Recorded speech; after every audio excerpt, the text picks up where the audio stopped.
Hey everyone, if you haven't already, make sure to subscribe and give us a like. Now, let's jump into today's story.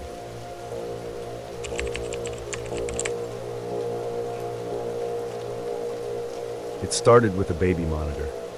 Emily and Jake had just moved into their new house, a quiet suburban place, nothing fancy, but perfect for starting their new life with their 6-month-old daughter, Lily. Everything seemed normal at first. The house was old but cozy, creaky but charming.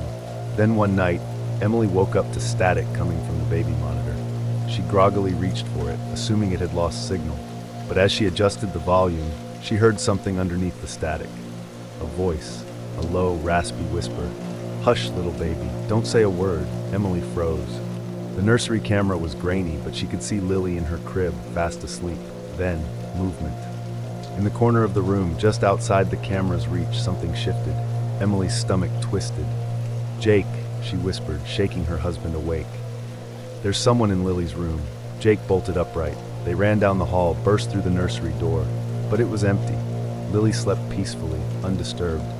The only sound was the soft hum of the monitor. Emily searched the closet. Jake checked the window. Everything was locked, no sign of forced entry. No one was there. They tried to brush it off. Maybe it was a neighbor's signal interfering.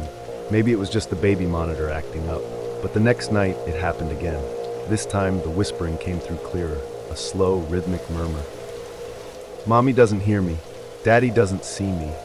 Emily's blood ran cold. The voice wasn't coming from the house. It was coming through the monitor. She grabbed Lily and refused to sleep in the house that night. Jake, still skeptical, stayed up to watch the monitor, determined to catch whatever was going on. Hours passed. Nothing happened. Then, just as dawn was breaking, the monitor screen flickered, and a face appeared. A gaunt, hollow-eyed figure staring directly into the camera. Lips barely moving, it whispered one final time, "Found you." The monitor cut to static. They moved out the next day. But that's not where the story ends. The Martins, the family who bought the house after them, lasted only 3 months before breaking their lease and leaving everything behind.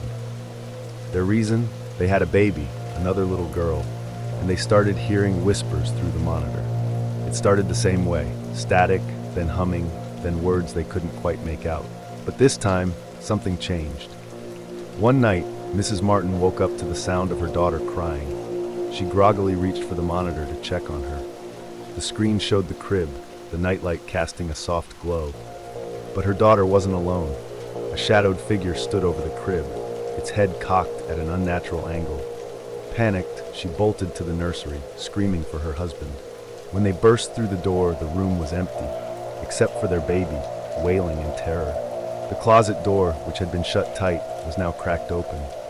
That was enough for the Martins. They packed up the next day and never looked back. Neighbors started talking, rumors spread. An old man down the street who had lived in the neighborhood for decades finally spoke up.